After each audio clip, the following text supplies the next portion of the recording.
おはようございます。建築起業家の斉藤俊一です。空間デザインを中心に奄美大島で古民家ホテルの運営や別荘建築をしたり、千葉の暮らしをおすすめする房総イズムで住宅を作ったり、集客とデザインの研究をする飲食店デザイン研究所の運営をしています。この放送では最前線で働く建築家やインテリアデザイナーのリアルな設計現場での学びを共有していきます。実務に直結する情報を提供できるように心がけていきます。今日はですね、デザインという便利な言葉に惑わされるなというちょっと注意する、よく便利に僕も使っちゃうんで気をつけたいなといったようなテーマでお話ししたいと思います。デザインって聞いてですね、皆さんどういうイメージ浮かびました今、これってね、人によって感じ方が結構様々、要は幅が広くてですね、言葉として例えばインテリアデザイナーを目指している皆さんはどう思いますっていうと、結構偏るかもしれませんよね。で、今日はデザインという言葉、本質についてのお話ができたらなと思ってます。あくまで僕個人的な意見なんですけどね、これは。で、結論だけ先に言っちゃいますと、デザインって空間の本質的な思いの中から結果としてね、表面に現れてくるものなんだよねっていうのが僕の結論なんですけど、ちょっと言い方がややこしいっすよね。もっと分かりやすく言えるといいんですけど、ちょっと紐解いて説明してきたらなと思います。デザインって人によっていろんな解釈をされる言葉なんですよね。デザインって日本語で言うとですね、設計ですよね。デザインって企画することもデザインっていう人もいるし、いろんなところに使われてますよね。デザインっていう言葉は。デザインをしてないね、僕の友人に飲んでる時に、デザイナーの仕事のイメージってどんなのって聞いてみるとですね、カーテンとかクロスとか壁のクロスとかですよ、床のフローリングみたいなものをなんかセンスよく、選んでる人でしょっていう感じで言われるんですけど、結果的にそう見えてるんだなって感じるわけですよ。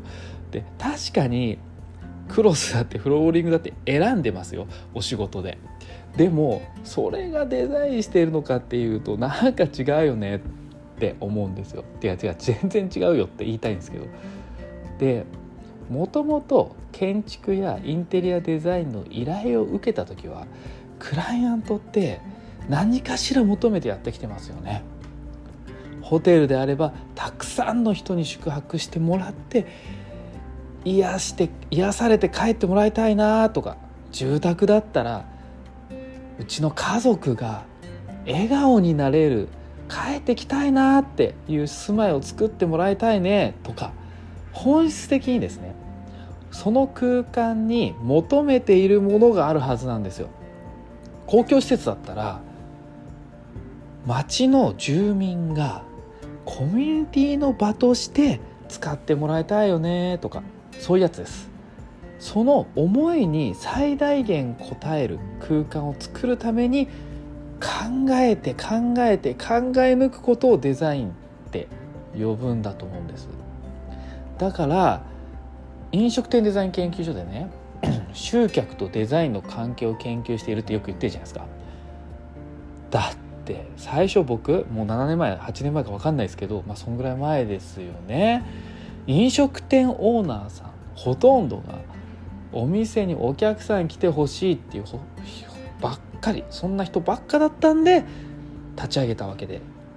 空間でお店を助けられることがあればって思ったんですよね。僕にできることがあればって。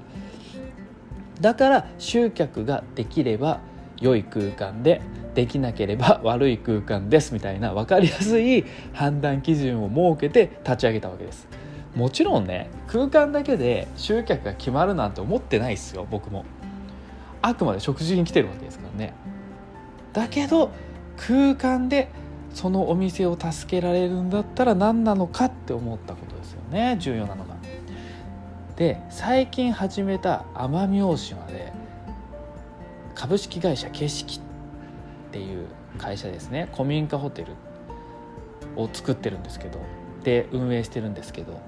初めて見て学んだのは、目の前のプライベートビーチが魅力で人が集まってるんですよ。古民家ホテルに泊まりに来てるんですけど、そっちじゃなくて打ち出しは大自然がありますなんですよ。必ずしもね、それでね、空間で集客に頑張らなくてもいいんだなって思ったんで、まず何を第一の活動にしようかなって思った時に、ここではですよ、集落の人たちに認められることを第一に活動するようになったわけですよ。そのための空間づくりは何かと、それで僕が思いついたのは、海をきれいにすることだったんですよ。あとは集落の住民と観光客が仲良くなってもらうような活動をするっていうことですよね。その中で古民家のリノベーションが必要だったり、別荘建築を頼まれたり、公共トイレとかを、デザインするのを作ったり、デザインで使っちゃった作ったり、結果として、必要なね空間づくりをしているということなんです。ここで重要なのは、集落のためになるのはどんなことだろうっていうことを考えて、それに必要な空間はどんなものなんだろうって考えて、それで、活動するということなんですよね。だから僕が言っている必要な空間って必ずしも建築空間だけじゃないってことです。ベンチを道端に置くことかもしれないし、木にねハンモック吊るすことだけかもしれない。それでも空間デザインって僕は呼んでます。なんとなく伝わりましたかね。皆さんもね、いろんな空間を作っていたり、これから作ろうと思っている人もいると思うんですけど、本当に重要なことはですね、その空間は何のために作ってるのっていう質問に本音で答えられる空間を作っている人、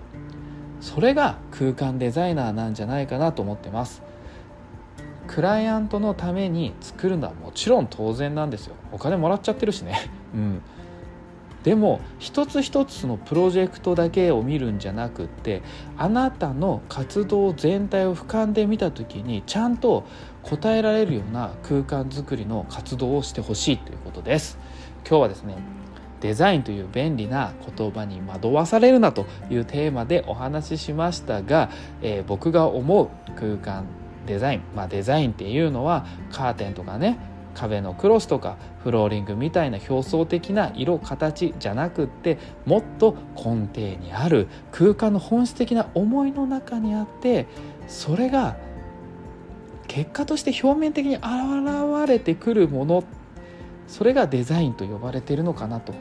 だから根幹的に考え抜くっていうことがデザインなんじゃないかなということが今日の結論でした。